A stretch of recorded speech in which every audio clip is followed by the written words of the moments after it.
Hace algunos años trascendió una noticia a nivel internacional y la noticia trataba sobre la pastora de una iglesia en Canadá, una iglesia llamada West Hill.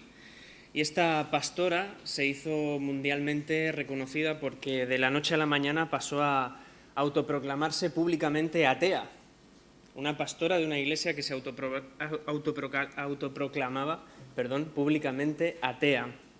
Y el gracioso enunciado con el que una revista cristiana tituló una noticia sobre este caso decía lo siguiente, decía: una pastora atea se atrinchera en su iglesia. Es un titular muy llamativo, ¿verdad? Ya solamente con leerlo dan ganas de entrar en la noticia. El reportaje explicaba que Greta Bosper, como se llamaba la mujer, se negaba a abandonar su responsabilidad en la iglesia en cuestión y lo que quería era dedicarse a predicar sermones sobre los valores humanos, los derechos y el respeto mutuo. O sea, a pesar de que se autoproclamaba atea, no quería dejar su responsabilidad ministerial. Lo que pasó fue que un comité de la denominación a la que pertenecía aquella iglesia le abrió una investigación a Bosper y entonces habían llegado a la conclusión en un informe que no era una persona adecuada para ocupar aquella responsabilidad ministerial. Ella, esta pastora en cuestión, en cambio, decía lo siguiente, decía: por todas partes hay personas que no creen y pastores que tampoco creen. Decía: no estoy segura de qué tienen que hacer cuando encuentran que alguien es inadecuado, refiriéndose a los líderes de la denominación en cuestión. Y luego añadía: yo, al fin de cuentas, sigo teniendo una congregación a la que asistir. ¿Y cuántas veces convivimos con una idea equivocada del sentido y el propósito para los que existe la Iglesia, en la propia Iglesia, en el propio seno de la Iglesia? Fijaos, a veces nos encontramos pensamientos como los de esta mujer, como los de Bosper, que parecen considerar la Iglesia como un lugar en el que desarrollar una carrera profesional, en el que lo más importante ya no es una fe bíblica, ni el amor sincero los unos con los otros, sino pues simplemente una capacidad de hablar bien en público y una habilidad para relacionarse con otras personas. Pero también se da el caso de los que dicen la típica frase, y seguro que la has escuchado en alguna parte: la Iglesia tiene que llenarme. O, otra variante, la Iglesia tiene que satisfacerme en cuanto a mi crecimiento espiritual. Estoy seguro de que alguna vez has escuchado esta frase. Y entendedme, el Señor nos da discernimiento por medio del Espíritu Santo para que examinemos constantemente si el lugar en el que nos encontramos es el lugar en el que de verdad debemos estar. Pero esta visión que dice la Iglesia tiene que satisfacer mi crecimiento espiritual, es una visión muy limitada, porque no observa a la Iglesia como una comunidad que ha sido establecida en el amor de Cristo, sino que se enfoca simplemente en el yo, en el ego y en lo que se consideran las necesidades personales más importantes. Tal Iglesia no es lo suficientemente santa. En tal iglesia no se predica lo suficiente la sana doctrina. En tal iglesia no me gustan los predicadores. En tal iglesia no me siento suficientemente atendido o cuidado. ¿Alguna vez habéis escuchado alguna de estas afirmaciones? Si no todas. ¿Os suenan? Pero dejad que comience este mensaje, esta reflexión, preguntando lo siguiente: ¿realmente la iglesia existe solo para esto? ¿Realmente el propósito con el que ha sido la iglesia es satisfacer necesidades individuales, o es simplemente convertirse en un lugar en el que recibir la atención que cada uno necesitamos?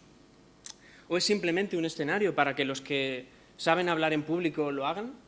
¿Realmente la Iglesia es algo tan simple? ¿Podemos reducirla a eso? Fijaos en el texto bíblico que ha leído el pastor y en el que estamos meditando esta mañana, Efesios capítulo 3, del versículo 14 al versículo 21. Este texto nos invita a recordar que en realidad la Iglesia existe para poner de manifiesto el amor tan grande que Dios ha mostrado en Cristo, conviviendo unos con otros en ese amor, conociendo cada vez más a Dios por medio de ese mismo amor, y todo ello siendo capacitados por el Espíritu Santo. Doy gracias al grupo de alabanza porque hemos cantado esa canción de que queremos amar a Cristo y lo que Él ama, y creo que nos introduce muy bien también en el mensaje de esta mañana. Pero antes un poco de contexto.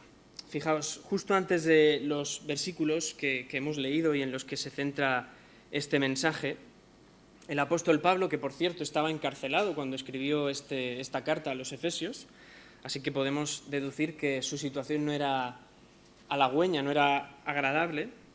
Pablo define su ministerio con los gentiles. Pablo habla también de la gracia del Evangelio como salvación para todos, también para los no judíos. Y Pablo habla también de la Iglesia como el elemento que Dios utiliza ahora para dar a conocer esta sabiduría de la salvación en Cristo a todo el mundo.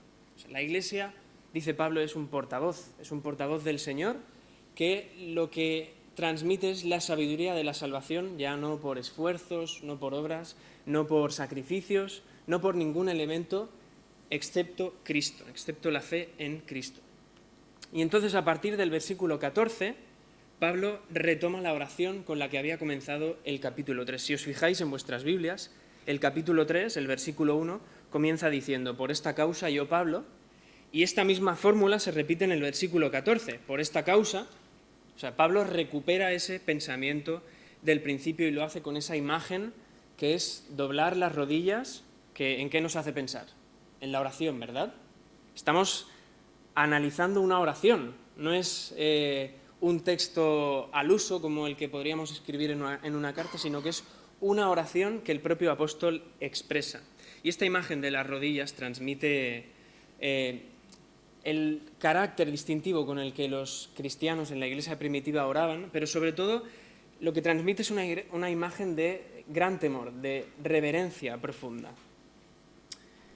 Y después de recuperar esa oración con la que había comenzado este capítulo, pasa a los versículos 15 y 16. Y ahí Pablo menciona dos cuestiones que son realmente fundamentales para tener una comprensión profunda de el motivo, el propósito para el que existe la Iglesia, que es la gran pregunta que estamos abordando en esta mañana. ¿Para qué existe la Iglesia? Pablo primero habla de la figura del Dios Padre como aquel por medio del cual existe y subsiste todo. Creo que la semana pasada era Pepe Suárez el que estaba predicando sobre la providencia y ese concepto está muy relacionado con el de la labor que Dios hace para que todo subsista, en parte, para que todo se mantenga, ¿verdad? Fijaos, la referencia que hace a toda familia en el versículo 15 nos hace pensar en la realidad misma de la Iglesia. ¿Cuántas familias hay aquí representadas? Si levantásemos la mano, seguro que habría muchas, ¿no? Y además no es solamente el núcleo familiar, sino que hay que considerar de qué familia viene cada uno y, bueno, aquí habría generaciones y generaciones. Pero fijaos, en Génesis 12.3, ahí vemos a Dios prometiéndole a Abraham que en él serían benditas todas las naciones de la tierra. Y luego en Efesios 3:6, en este mismo capítulo, en el versículo 6, vemos ya la realización de esa promesa por medio de la declaración de Pablo de que los gentiles son coherederos y miembros del mismo cuerpo y copartícipes de la promesa en Cristo Jesús por medio del Evangelio. O sea, lo que está diciendo Pablo es que aquello que el Señor había prometido desde el principio ya es una realidad. En la Iglesia hay familias de toda la tierra, familias de todas las naciones. En la Iglesia puede en forma metafórica, pueden estar representadas todas las familias, ¿verdad? Es decir, Pablo no se postra y ora simplemente ante el Dios que es creador y sustentador de todo lo que existe, de la tierra, del universo, del mar, del océano en general, sino que también, en concreto, se está postrando y está orando al Dios por el que existe y subsiste la Iglesia, el Dios que es soberano de su Iglesia. Y el hecho de que el apóstol incluya esto en su oración debe resultarnos especialmente importante, especialmente significativo en cuanto a remarcar el carácter de la Iglesia, que existe por y para Dios. La Iglesia existe por y para Dios.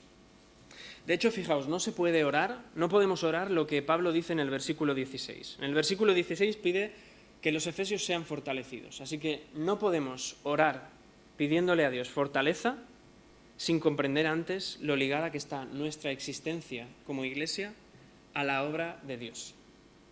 Si no fuese porque el Señor hubiese obrado, no estaríamos aquí esta mañana reunidos, es lo que nos dice el texto. Si no comprendemos esto, sería algo parecido como ir al médico sin estar seguros de si tiene el título de medicina o no. No sabemos muy bien qué estamos orando, ni a quién estamos orando, ni por qué estamos orando, ¿verdad? Pero Dios no ha creado únicamente la Iglesia, sino que, como decíamos, la sustenta, la sostiene. Obra para que continúe existiendo. Y lo hace en toda circunstancia, en las que nos parecen más favorables, pero también en las que nos parecen más imprevisibles. Fijaos, lo hacía con el apóstol Pablo, encarcelado en el momento de escribir esta carta, una persona en la cárcel, y una cárcel en condiciones probablemente pésimas. Lo hace también con los más de 380 millones de cristianos que son perseguidos hoy en todo el mundo. Y lo hace también con nosotros, en un contexto más favorable y más acomodado. Podemos venir al culto, podemos sentarnos fresquitos, con este aire acondicionado, sin miedo a que puedan entrar por la puerta y puedan disolver esta asamblea. Pero el Señor también obra para sustentar esto ahora mismo. ¿Y cómo lo hace? ¿Cómo Dios sustenta su Iglesia? ¿Cómo Dios, según el texto, fortalece ese ser interior en cada uno de nosotros que ha sido formado a la imagen de Cristo y que está unido a Cristo? ¿Cómo pensamos que lo hace? Pues es por medio del Espíritu Santo. El derramamiento del Espíritu Santo y la evidencia de su ministerio en el pueblo de Dios aquí en la tierra es otro de los elementos que ponen de manifiesto el sentido por el que la Iglesia existe. La Iglesia es un testigo de que el Espíritu Santo ha sido derramado y está obrando. Fijaos, nuestro Dios glorioso es tan rico en amor y en misericordia que ha querido crear la Iglesia. Ha sido su propósito desde el principio. Ha querido establecer un pueblo unido en Cristo y lo sustenta continuamente por medio del Espíritu Santo. No solamente ha querido crearlo, sino que quiere acompañarlo, quiere continuarlo, quiere seguir proveyendo para él. Y lo hace por medio del Espíritu Santo.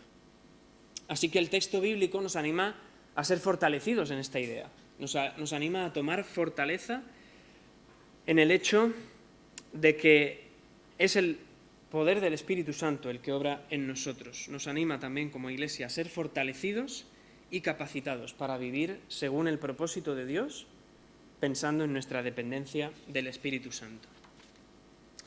Y de esta introducción, de estos dos elementos básicos, que son que Dios ha creado y sustenta la Iglesia y que Dios ha derramado el Espíritu Santo para sustentar a la Iglesia, de ahí Pablo pasa al meollo de la cuestión, al centro de la cuestión, lo que nos concentra hoy. Si hay una respuesta a la pregunta que os planteaba en el boletín, como título de esta predicación, ¿para qué existe la Iglesia?, la vamos a ver sobre todo en estos versículos.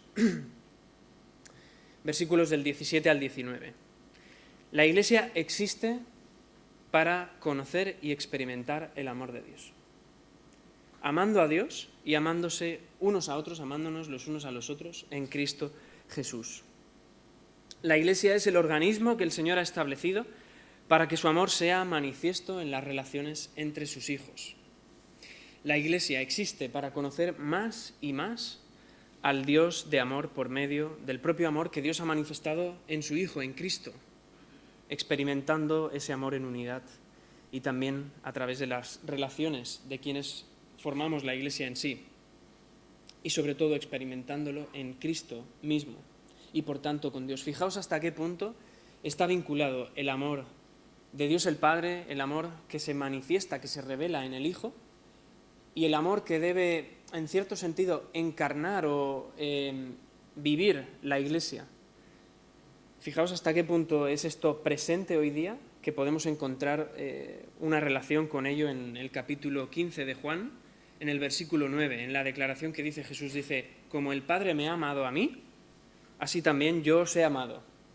Permaneced en mi amor. Fijaos que ahí es una secuencia y hay tres fases, por decirlo así. El Padre manifiesta su amor en el Hijo ama a la Iglesia de una forma inigualable y nosotros permanecemos en el amor que el Hijo ha mostrado.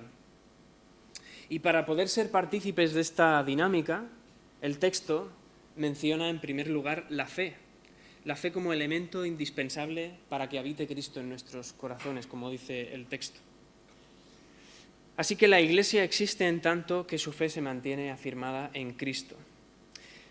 Al contrario de lo que afirmaba aquella pastora en Canadá, que os comentaba al principio, que ella interpretaba o pensaba que podía continuar ejerciendo su ministerio y sobre todo, más que su ministerio, y lo más importante aquí es podía continuar viviendo la comunión de la Iglesia sin esa fe en Cristo.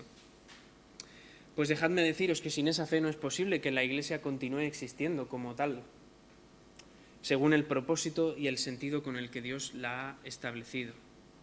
Hemos dicho que Dios es el que crea, es el que establece la Iglesia y es también el que la continúa sustentando, el que la continúa manteniendo por medio del poder del Espíritu Santo. Así que está claro que la obra es de Dios, ¿no? Ahora bien, a nosotros se nos pide una responsabilidad y es la responsabilidad de la fe. Más que se nos pide, se nos concede una responsabilidad, que es la responsabilidad de la fe. Fijaos en lo que decía el autor de Hebreos: pero sin fe es imposible agradar a Dios, porque es necesario que el que se acerca a Dios crea que le hay y que es galardonador de los que le buscan.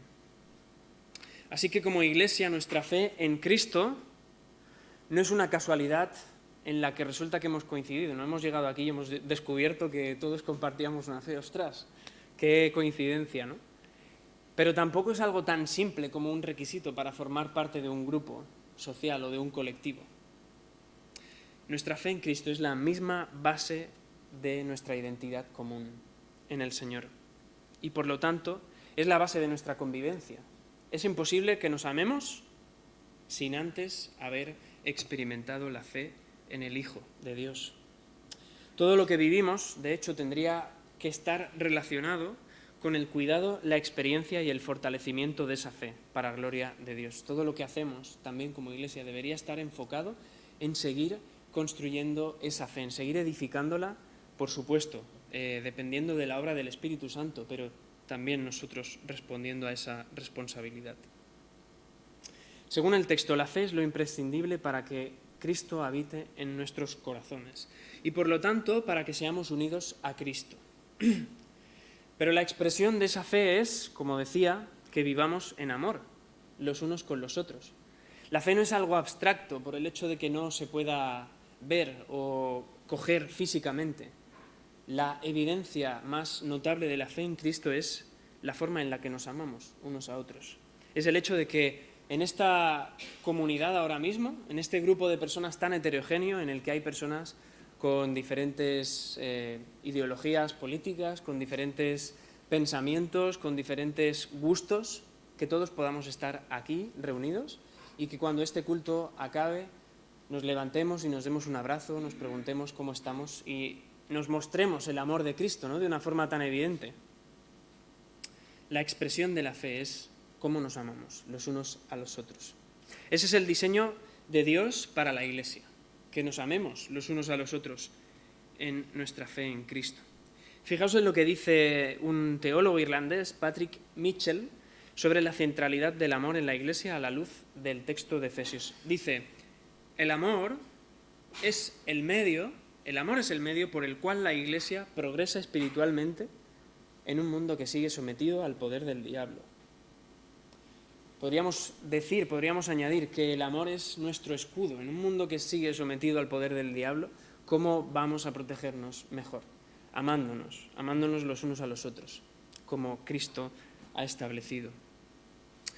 Y Mitchell añade que ese amor de Cristo manifiesto en la Iglesia es una forma de vivir, no es simplemente una idea que aceptamos, no es teoría, no es letra en papel, es una forma de vivir, es algo demostrable en nuestras vidas, es algo que no podemos afirmar simplemente con palabras, es algo que los demás reconocen y que nosotros mismos también podemos reconocer, por supuesto. Así que la Iglesia existe en tanto que tiene fe en Cristo y su fe en Cristo se pone de manifiesto por la forma en la que ama a Cristo y por cómo nos amamos también unos a otros. La Iglesia es la realidad más evidente del amor de Dios en este mundo y también del poder transformador de ese amor. Si una persona que no conoce a Dios puede preguntarse cómo puede Dios obrar en la vida de una persona, la Iglesia es una realidad visible y palpable. Nosotros estamos aquí por la obra que el Señor ha hecho en nosotros, ¿verdad? por medio del Espíritu Santo, pero también por cómo ha cambiado nuestro carácter, por cómo moldea nuestros corazones, y todo ello con amor. Esto no es una comunidad mística, esto no es un grupo heterogéneo que se reúne una vez a la semana para compartir. El texto no nos habla de un amor abstracto, indefinido o sin compromiso en el que puede haber lugar para el engaño o para el abuso. El texto no nos habla de nada de eso. Se trata del gran amor que Dios ha manifestado por medio de Jesucristo, el amor con el que Dios nos ha amado y con el que nos invita también a que nos amemos entre nosotros. Nosotros, ahora bien, a diferencia de Dios, fallamos muchas veces y en muchas ocasiones situamos el amor al servicio de nuestro beneficio personal o de nuestro crecimiento, ¿verdad? Vuelvo a las preguntas del principio. ¿La Iglesia sirve o existe para mi crecimiento espiritual, personal, etcétera? Por eso este texto nos anima a examinarnos, nos anima a que nos preguntemos constantemente, ¿cómo estamos amando? ¿Cómo estás amando tú? ¿Cómo estás amando, por supuesto, en casa, pero cómo estás amando, sobre todo, en la Iglesia? ¿Cómo estás amando a tus hermanos y hermanas? ¿Estamos amándonos unos a otros con el amor de Cristo?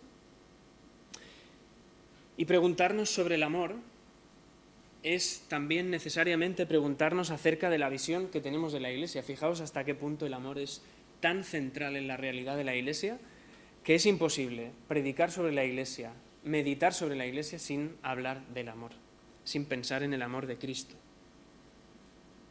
¿La Iglesia existe para mi propio bien y satisfacción?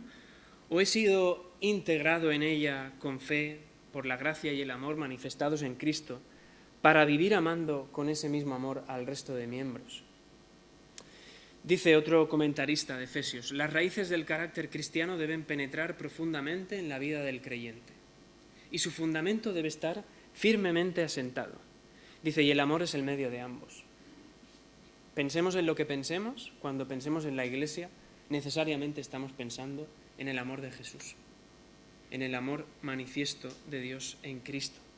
Todo lo que somos y todo lo que hacemos como Iglesia necesariamente tiene que ver con el amor, con la forma en la que amamos a Cristo en primer lugar y con la forma en la que nos amamos los unos a los otros. Y compartimos el peligro que tenían los efesios muchas veces. Fijaos, uno de los peligros, el más evidente quizás para los efesios, era el de considerar a Dios únicamente desde la dimensión intelectual, desde el conocimiento, conocer a Dios, saber de Dios. ¿Pero era eso en realidad, tener a Dios? Los efesios podían correr el riesgo de considerar que para conocer a Dios les bastaba simplemente con comprender una idea de conceptos teológicos sin más, abstractos, y ya está, y saberse las definiciones, ¿no? Pregunta, respuesta, me lo sé, he aprobado el examen, soy creyente. Pero el apóstol Pablo les remarca aquí lo profundo del amor de Cristo, como lo que en realidad es equiparable a la plenitud de Dios. El apóstol Pablo les está diciendo, si queréis realmente conocer a Dios, tenéis que conocer a Cristo en su amor y tenéis que vivir ese amor con el resto de cristianos. Y también les dice que no hay forma posible de experimentar y vivir ese amor de forma aislada. Fijaos que el conocimiento tiene una parte, el conocimiento intelectual me refiero, tiene una parte muy aislada, ¿verdad? Tú te encierras en tu habitación o en la biblioteca, estudias, empollas y te sacas el examen, etcétera, ¿no? Pero aquí, hablando del amor, Pablo les dice que no hay forma de experimentarlo, no hay forma de vivirlo aisladamente, solitariamente, sino que lo adecuado, lo que Dios ha querido, lo que Dios ha establecido es que sea en comunidad, es que sea en conjunto. Si Pablo tiene algo en mente respecto a la Iglesia, respecto a su existencia, respecto a su carácter, es que la Iglesia existe por el amor de Cristo y para conocer a Cristo y su amor. Y la forma de conocerle es amarle a Él en comunidad, viviendo ese amor los unos con los otros. Fijaos hasta qué punto es tan importante la realidad del amor en la Iglesia, que encontramos un texto como el de 1 de Juan, capítulo 4, versículos 20 y 21. Si alguno dice, yo amo a Dios y aborrece a su hermano, es mentiroso, pues el que no ama a su hermano, ¿a quien ha visto? ¿Cómo puede amar a Dios a quien no ha visto? Y nosotros tenemos este mandamiento de Él, de Dios. El que ama a Dios, ame también a su hermano. Qué claridad expresa el texto bíblico sobre lo central que es la cuestión del amor en la realidad de la Iglesia. Como decía, sin amor no puede haber un conocimiento certero de Dios. Sin amor, Cristo no está presente en su Iglesia y por tanto la Iglesia no puede conocer a Dios y deja de ser Iglesia para convertirse en cualquier otra cosa. En un grupo de personas de diferentes edades, de diferentes orígenes, pero no en la Iglesia. Debemos ser conscientes de que la forma en la que amamos, la forma en la que nos amamos los unos a los otros y sobre todo la forma en la que amamos a Dios es fundamental para nuestra vida en Cristo y para ser perfeccionados en Él. Es fundamental también para la obra que está desarrollando el Espíritu Santo en nosotros. Y ese amor debe llevarnos a considerar la Iglesia no como un lugar al que asisto una vez a la semana, no como un lugar que ha sido diseñado para satisfacer mis necesidades, que las satisface, muchas de ellas las satisface, porque el Señor lo ha diseñado así también, pero no podemos exigirle a la Iglesia que sea un instrumento de satisfacción simplemente. No como un lugar donde los demás están a mi servicio, sino como un cuerpo vivo de personas que han sido reunidas por su fe en Cristo y cuya mayor evidencia de ello es el propio amor de Cristo en ellos. El propio amor de Cristo con el que viven, con el que se relacionan, con el que comen juntos, con el que quedan para hablar, con el que quedan para jugar, etc. Y Pablo concluye esta oración en los versículos 20 y 21 con una alabanza a Dios. Seguramente en algunas de vuestras Biblias veis doxología, es una alabanza a Dios, es una declaración de alabanza a Dios. Y esto lo que hace es reforzar la dirección de que todo este mensaje, todo este pasaje, tiene un enfoque que es el propio Dios. Todo este mensaje está encaminado, dirigido hacia Dios. Remarca la idea que el apóstol había manifestado, había señalado antes, que la Iglesia existe por y para Dios, para dar a conocer la sabiduría de su salvación al mundo, como hemos comentado al principio, y para reflejar su gran amor por medio de Cristo, para gloria de su nombre. Pablo remarca el poder del Señor y su derecho a obtener toda la gloria en la Iglesia. Si hay alguien que tiene derecho a obtener algo de gloria, si no toda la gloria en la Iglesia, es Dios mismo, es el Señor, no nosotros. Así que todo cuanto predicamos, todo cuanto testificamos, todo cuanto hacemos debe tener el sentido manifiesto de dar gloria a aquel que la merece únicamente, al Señor. De hecho, dar gloria a Dios es una manifestación, es una de las pruebas más grandes de decir que amamos a Dios. Estamos dándole gloria y estamos amándole, estamos reconociendo que todo le corresponde a Él. Así que el texto también nos invita a examinar cuál es nuestra motivación a la hora de servir en un ministerio en concreto o a la hora de venir a congregarnos a este edificio con el resto de la Iglesia. El texto también nos anima a que examinemos cuál está siendo nuestra motivación, que nos preguntemos por qué lo hacemos, por qué estamos esta mañana aquí. Y si esa motivación no es que todo lo que hagamos sirva para glorificar a Dios, pues dejadme deciros que nos estamos autoengañando. Es como no hacer nada, es como vanidad, viento. Pero en realidad es algo más complejo. Es utilizar la Iglesia que Dios ha creado y ha establecido para su gloria con otro propósito.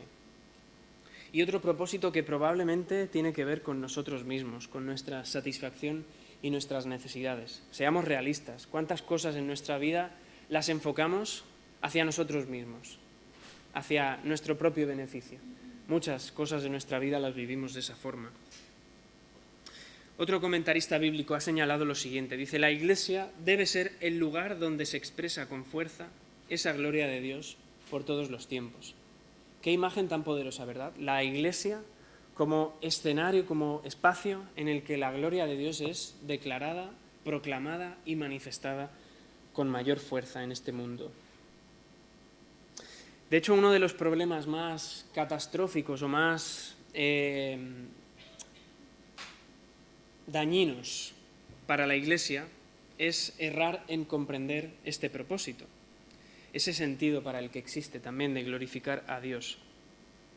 El texto en Efesios nos habla de una gloria. Dice, gloria a Dios. Una gloria que se mantiene eternamente, que perdura en todas las edades y por encima del tiempo. Habla de edades, de siglos. Fijaos que son medidas de tiempo que para nosotros son realmente incomprensibles. Para nosotros un año es mucho tiempo, cuanto más un siglo o una edad. ¿Qué contraste tan grande sucede cuando tratamos de desviar ese propósito de la Iglesia y vincularlo a nuestra propia gloria, que como digo es temporal y efímera? Nos parece que un año puede ser lo mejor que nos ocurra en nuestra vida y cuando pasa un año, pasa rapidísimo, ¿verdad? Cuando sucede eso, cuando trabajamos, cuando servimos pensando en reducir la Iglesia a nosotros mismos, a nuestro tiempo, a lo que cada uno de nosotros podamos durar, lo que estamos haciendo es convertir o intentar convertir la Iglesia en algo temporal. Y sin embargo, como hemos visto, el texto bíblico nos remarca que ha sido creada y establecida para gloria de Dios, para gloria del Dios vivo, una gloria que es eterna y para poder alabarle por la eternidad. Y esto también tiene una repercusión negativa en cuanto a la idea central de este pasaje que escribe Pablo y que tiene que ver con el amor de Cristo en la Iglesia. Si la Iglesia existe para mostrar el amor tan grande de Cristo y conocer así más y más a Dios, amándole a Él, amándonos los unos a los otros, cuando perdemos de vista que todo lo que hacemos necesariamente tiene que ver con el Dios vivo eterno y no con nosotros, esto también afecta a nuestra forma de reflejar el amor de Jesús. Cuando desplazamos la gloria de Dios en la Iglesia y ponemos la nuestra, esto también va a afectar a nuestra forma de manifestar el amor de Cristo. Así que para reflejar bien ese amor debemos comprender cuál es el sentido de las cosas que estamos haciendo. Otra vez el texto nos anima a examinarnos cuál es el sentido de las cosas que estamos haciendo, con qué actitud lo estamos haciendo, con qué actitud venimos los domingos aquí, pero no solamente venimos los domingos aquí, sino cada uno de nosotros nos ponemos a desarrollar el servicio y el ministerio en el que estamos sirviendo. Si no es glorificar al Dios soberano de la Iglesia, entonces nada de lo que hagamos va a ayudar a vivir en el amor de Cristo. Ni siquiera lo que nos parece servir a otros, ¿no? Como puede ser limpiar algo, o recoger algo, o lo más básico de lo más básico. Si no lo hacemos con una mentalidad arraigada en la gloria que solamente corresponde a Dios, no va a ayudar a reflejar el amor de Cristo. Fijaos hasta qué punto este pasaje relaciona de una forma tan estrecha tres conceptos: la fe, el amor y la gloria. Nuestro glorioso Dios se ha manifestado con gran amor en Cristo, para que por medio de la fe podamos amarle y conocerle para gloria de su nombre. Fe, amor y gloria, vinculados y relacionados entre sí en un mismo pasaje. Qué gran mensaje, qué gran reflexión quiso transmitirnos aquí también el apóstol Pablo. Concluyo el mensaje en esta mañana y lo hago volviendo un poco a la idea del principio también. Aquella mujer que pensaba que podía continuar desarrollando su ministerio y, lo más importante, formando parte de la comunidad de la Iglesia, a pesar de autoproclamarse públicamente atea. La Iglesia no es un lugar en el que atrincherarse, como le sucedía a esta pastora en Canadá. La Iglesia tampoco es un lugar en el que simplemente ver satisfechas nuestras expectativas individuales de crecimiento espiritual. La Iglesia no ha sido creada y no ha sido establecida para satisfacer demandas de atención y de cuidado. Nuestra visión de la Iglesia no puede depender de si me ha gustado la predicación o no, o de si creo que esta persona lo ha hecho bien o no. La forma en la que convivimos y servimos en la Iglesia no puede estar motivada por ambiciones personales o por deseos de sentirnos realizados por algo en esta vida. No venimos aquí a experimentar consuelo por las frustraciones que vivimos en nuestros trabajos, en nuestras relaciones, en el día a día. Somos consolados por la misericordia de Dios y porque también el sentido de comunidad tiene un sentido manifiesto de consuelo. Pero no venimos aquí a plasmar nuestras frustraciones simplemente. La Iglesia la ha creado y establecido el Señor, que es creador de todo cuanto existe, y la sustenta, como hemos dicho, por medio del poder del Espíritu Santo, obrando en cada uno de los creyentes. Dios ha creado la Iglesia por medio del amor de Cristo, para que crezca en el conocimiento del Señor, amándole y amándonos unos a otros en el amor de Cristo. Y el enfoque de ese amor es vivir para dar gloria a Dios, vivir para la gloria de Dios, para que cualquier cosa que hagamos esté adecuadamente enfocada en el Dios que es eterno y Señor de la Iglesia. Así que ante el texto bíblico, en esta mañana somos desafiados a examinar nuestra comprensión de la Iglesia y también la forma en la que vivimos y servimos en el amor de Cristo. Y me gustaría que si debemos quedarnos con una respuesta a esa pregunta de ¿para qué existe la Iglesia? Pues es la que hemos comentado, ¿no? Evidentemente, para manifestar el amor de Cristo, amándonos los unos a los otros, pero también me gustaría que nos llevásemos esa reflexión y continuásemos meditándola en nuestras casas, porque el texto nos anima a examinarnos. El texto nos remarca que vivir en el amor de Cristo es la única forma, el único camino posible para conocer a Dios, después de haber respondido a su llamamiento con la responsabilidad de nuestra fe. La Iglesia consiste en el amor de Cristo. La Iglesia consiste en el amor de Cristo. La Iglesia es el resultado, del amor manifiesto de Dios por su creación y de su propósito de salvación por medio de Cristo. Toda nuestra forma de vivir, todo aquello que estamos llamados a hacer, tiene sentido en la medida en la que lo hacemos amándonos y amándonos en el amor de Cristo. Así que, como digo, el texto nos anima y yo también os animo. Examinemos cómo estamos comprendiendo y viviendo el amor de Cristo en nuestras vidas y sobre todo en nuestra vida en comunidad, como Iglesia. Y también pidamos en oración que el Señor nos ayude a vivir como una comunidad cada vez más impactada y más moldeada según su amor, para gloria de su nombre. Que así sea.